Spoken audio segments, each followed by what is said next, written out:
கிறிஸ்துவுக்குள் அன்பானவர்களே, உங்களை இயேசுவின் நாமத்தில் நான் வாழ்த்துகிறேன். இந்த நாளிலும் தேவன் நம்மோடு பேசுகின்ற ஒரு வார்த்தை, இந்த தவ காலங்களில், அதாவது இந்த 40 நாள் தியானங்களில் ஆண்டவர் நமக்காய் சிலுவை சுமந்த அதனுடைய பலன் நமக்கு கிடைக்கும்படியாய் நாம் செய்ய வேண்டிய ஒரு முக்கியமான ஒரு காரியம் என்னன்னா, மறுபடியும் பிறத்தல்.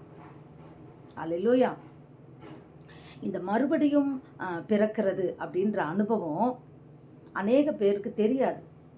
நல்ல கிறிஸ்தவர்களுக்கு கூட தெரிய மாட்டேங்குது.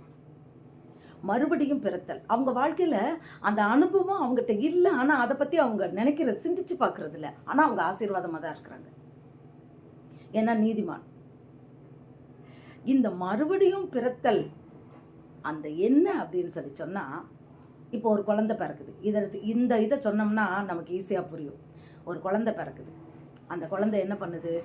பால் குடித்து வளருது, அடுத்து கொஞ்சம் சாப்பாடு சாப்பிட்டு வளருது, முதல்ல தவழுது, அதுக்கப்புறம் நடக்குது, அப்புறம் ஓடுது, அப்புறம் வளருது, அப்புறம் என்ன பண்ணுதுன்னா அந்த குழந்தை நல்லா வளர்ந்த பிறகு அது ஒரு குழந்தைய பெறுது. ஆமாவா? வளர்ந்துக்கிட்டே வரும்போது ஒரு 20-25 வயசு ஆனோடனே அது கல்யாணம் முடிச்சு கொடுக்குறாங்க. அது ஒரு குழந்தைய பிறக்குது. அது அப்பா அம்மாவாக மாறுது. இப்படித்தான் ஒருவன் மறுபடியும் பிறந்தால், நீங்கள் வளர்ந்துட்டீங்க இல்லையா? இப்போ கிறிஸ்துவுக்குள்ளே நம்ம மறுபடியும் பிறக்கிறோம். அது நிக்கதேம் கேட்குறான், ஏன் ஆண்டவரே, நான் இவ்வளோ பெரிய மனுஷனாக மாறிட்டேனே, நான் எப்படி எங்கள் அம்மா வயிற்றுக்குள்ளே மறுபடியும் போயிட்டு நான் பிறக்க முடியுமான்னு கேட்குறான். அப்போ அவர் சொல்கிறார், உனக்கே இது தெரியலையாப்பா அப்படின்னு சொல்லிட்டு, காற்று எப்படி போகிறதை நான் உணர முடியும், அதை பார்க்க முடியாதோ, அதே போல் மறுபடியும் பிறப்பதை உணரத்தான் முடியும். அதை கண்ணால் பார்க்க முடியாதுப்பா.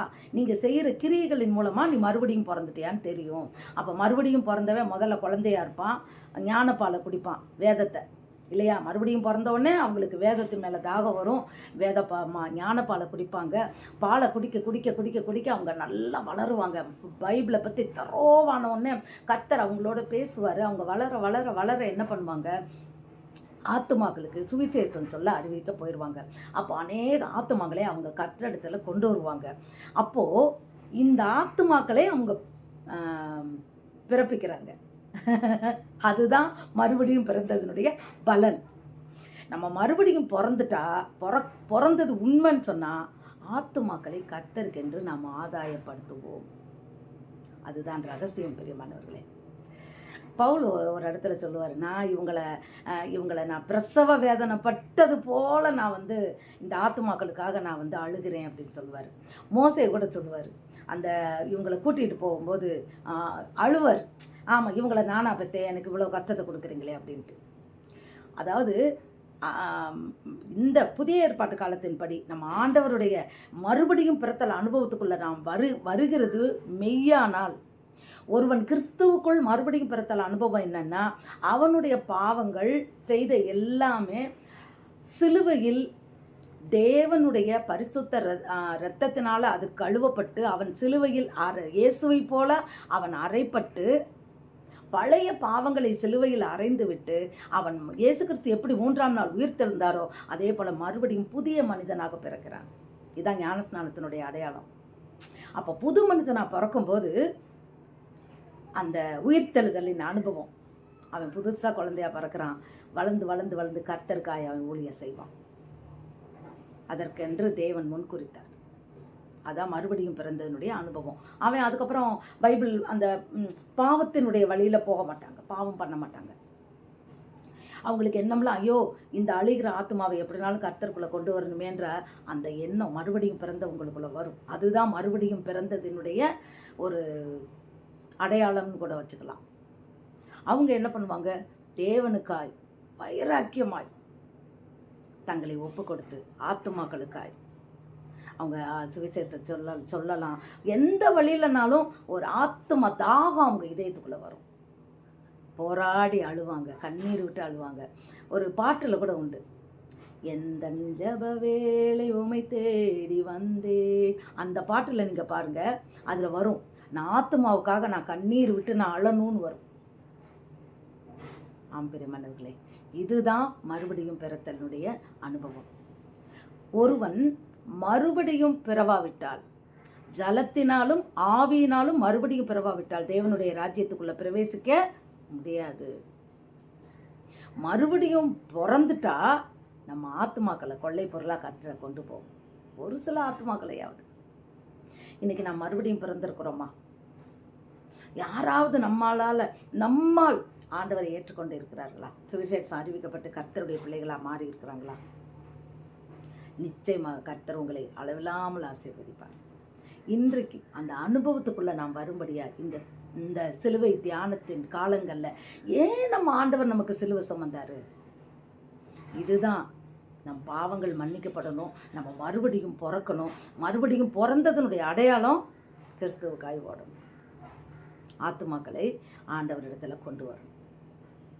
இன்றைக்கு நாம் அதை ஏற்றுக்கொள்வோமா? பயப்படாதீங்க. நான் இப்படி சொல்ல முடியுமா, அப்படி சொல்ல முடியுமா? ஜெபிங்க. ஆண்டவர்கிட்ட நம்ம ஜெபிப்போம். சமயம் வாய்த்தாலும் வாய்க்காவிட்டாலும் திருவசனத்தை ஜாக்கிரதையாக நாம் சொல்ல வேண்டும். ஒரே ஒன்றும் இல்லை, ஒரு அம்மா எங்கள் பாஸ்டர், எனக்கு அதெல்லாம் தான் எனக்கு உற்சாகத்தை கொண்டு வந்தது. எங்கள் ஜேம்ஸ் பாஸ்டர் அவர் சொன்னார், ஒரு தடவை ஒரு தாயார் போய்கிட்டே இருந்தாங்களாம், ஒரு வயதானவங்க. அவங்களுக்கு பின்னாடி ஒரு வாலிப பையன் பின்தொடர்ந்து வந்துக்கிட்டே இருந்தானா. இந்த பையன் என்ன நினச்சிருக்கான், அந்த அம்மாட்ட இருந்து எதையாவது எடுத்துகிட்டு போயிடணும், அவங்க பையில் வச்சுருக்குறாங்க, என்ன இருக்குன்னு தெரியல, அது எதனாலும் எடுத்துகிட்டு போயிடணும்னு நினச்சிட்டு இவன் பின்னாலேயே ஃபாலோ பண்ணிக்கிட்டே போய்கிட்டு இருந்திருக்கான்.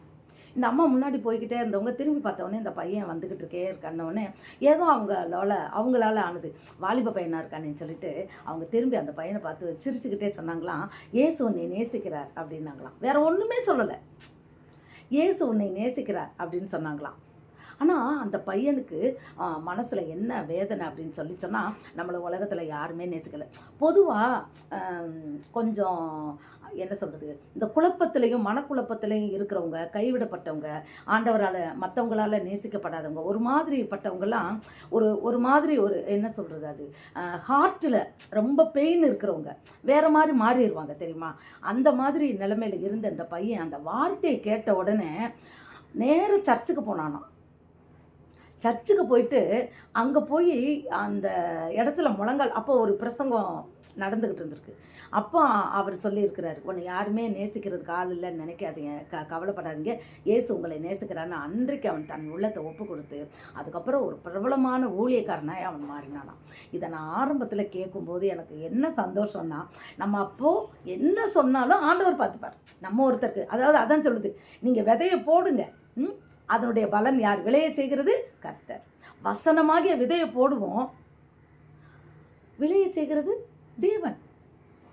அதனால யாருக்குனாலும், யாராவது எந்த ஆத்மாவாவது ஆண்டவருக்குள்ளே வரும்படியாக அநேகர் ஊழியக்காரங்களாக வந்தவங்களாம் சொல்லுவாங்க. இன்னொருத்தர் சொல்லியிருந்தார், நான் ஒரு வேலைக்கு போயிருந்தேன், அப்போ எனக்கு ஏதோ ஒன்றுக்கு சாப்பாட்டுக்கு வழி இல்லை, ஏதோ ஒன்று கஷ்டப்பட்டேன்னு சொல்லிட்டு ஊருக்கு போகிற வழியில் முன்பின் தெரியாத ஒருத்தரை பார்த்தாராம்.